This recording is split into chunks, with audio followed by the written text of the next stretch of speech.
Thank you. Warm applause for our friends, Princeton and Kate. All right. Well, welcome. It's a great fall day to be here, talk about all things digital commerce, retail renaissance. You can hear the music, the chanting. I can almost feel it over there. We should be out there drinking and having fun. Well, that's coming later. Well, we can't really have a digital commerce conference without talking about the other side. You know, what they were talking about earlier, the anti-renaissance, the apocalypse, the doom and gloom, and so forth. Some of you that came to Connected Commerce last year, you know, I'm a big fan of data. I like to collect data to figure out what people are saying. Luckily, we have a great platform that is used by a lot of customers. So we ended up doing another survey this year. We sent out a survey to over 2,500 users on our platform, and let's see what they say.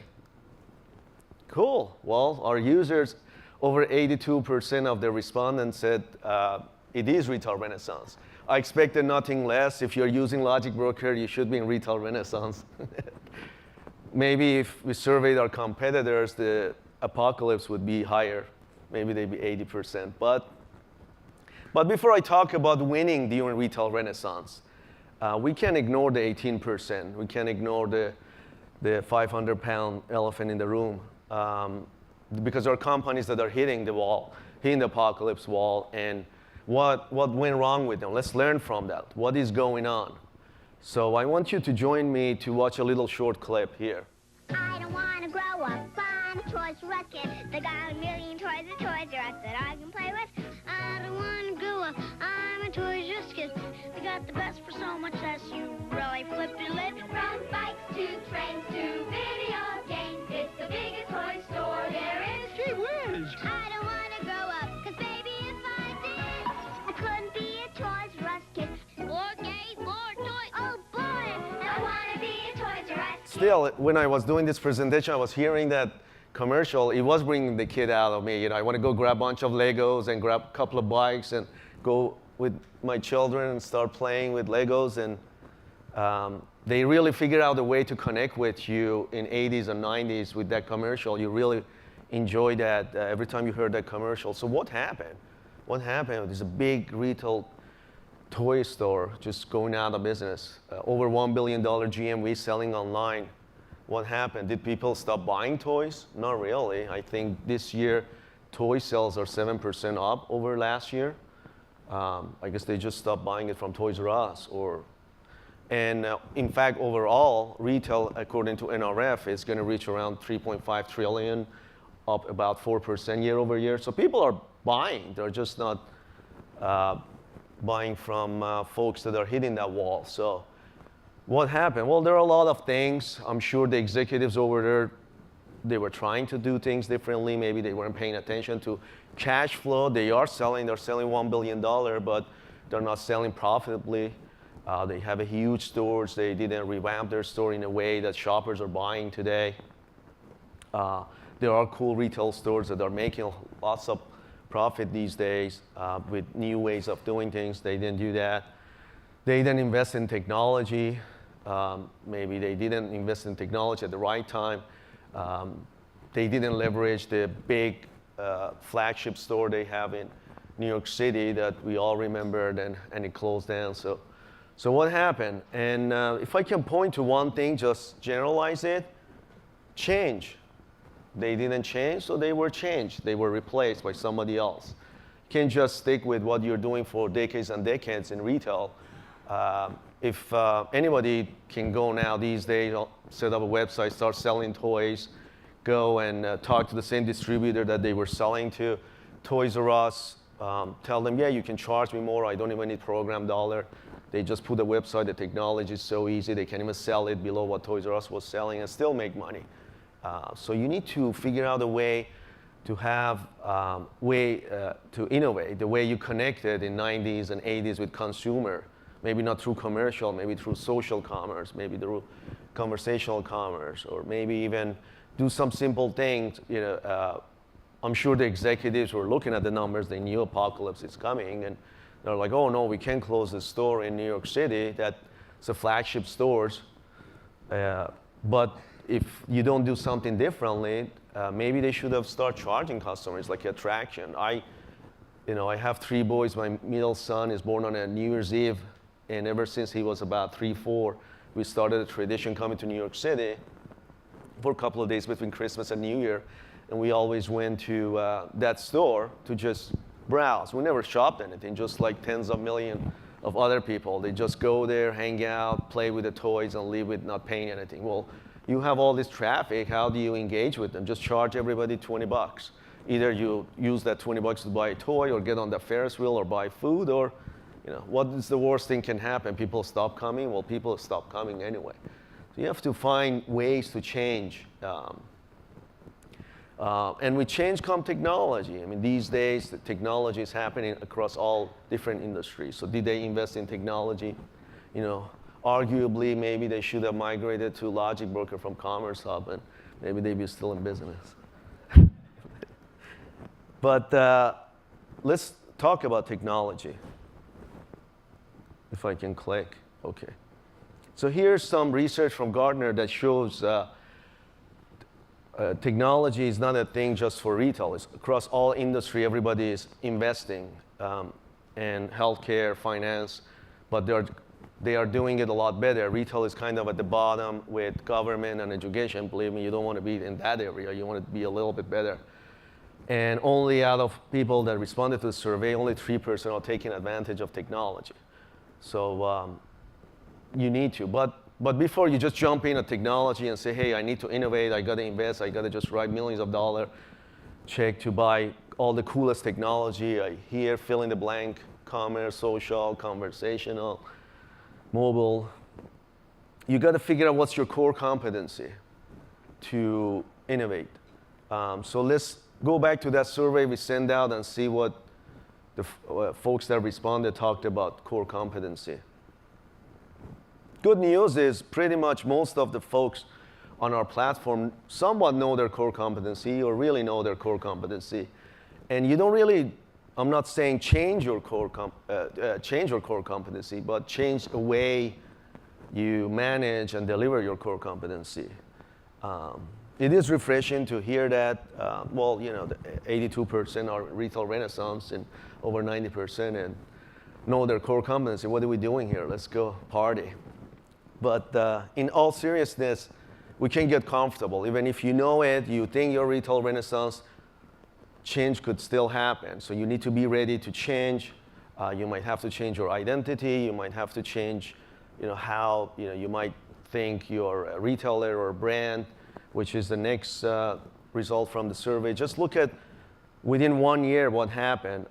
Last year, this time when we sent out the survey, a lot of folks consider themselves both brand and retailer. But this year, mostly moved to retailer, and who knows, they might have realized that doing both it's a lot of work. You got to set up a website, you got to set up stores, you got to be a retailer, and now next thing you know, you're competing with a retailer you're selling to. Let me stick with my own core competency, my identity, and become brand, selling to retailer, and selling to Amazon. And speaking of Amazon, let's see what these folks thought about Amazon. It's funny. Last year, I think, was pretty even.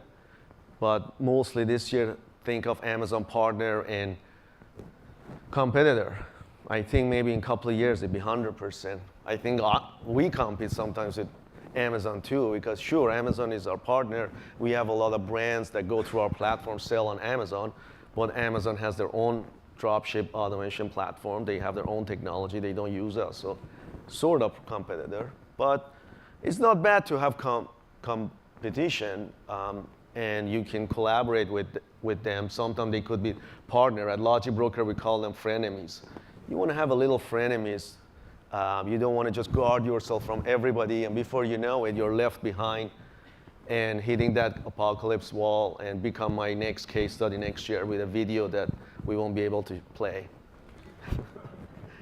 So what do you got to do? I'm not saying share everything with your competitor, but be aware of what you're doing and where the industry is going. So I'm just going to leave you with a few more notes on how to win with Retail Renaissance. Recap some of the points. Maybe you can just use one or two and take away.